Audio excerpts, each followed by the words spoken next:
മലയാള സിനിമയിലെ ആദ്യത്തെ മുഴുനീള WWE style action comedy ചിത്രം എന്ന വിശേഷണവുമായി തിയേറ്ററുകളിലെത്തിയിരിക്കുന്ന പുതിയ ചിത്രമാണ് ചത്താ ബച്ച.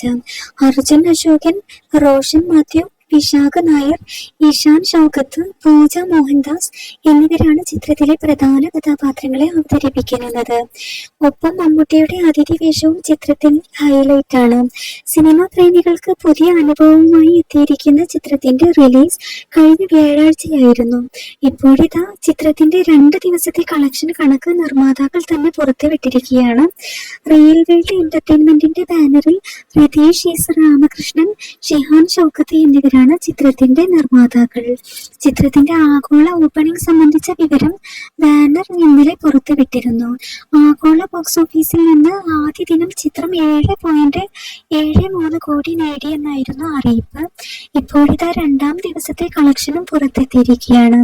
ആദ്യ 2 ദിനങ്ങളിൽ നിന്ന് 14.05 കോടിയാണ് ആഗോള ബോക്സ് ഓഫീസിൽ നിന്ന് ചിത്രം നേടിയിരിക്കുന്നതെന്നാണ് നിർമ്മാതാക്കൾ അറിയിച്ചിരിക്കുന്നത്.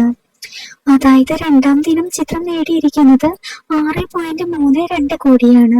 ആദ്യ വാരാന്ത്യത്തിൽ മികച്ച കളക്ഷൻ ലക്ഷ്യമിട്ടാണ് ചിത്രം കുതിക്കുന്നത്. ലോകമെമ്പാടും നിറഞ്ഞ സദസ്സുകളിലാണ് ചിത്രം പ്രദർശിപ്പിച്ചിരിക്കുന്നത്.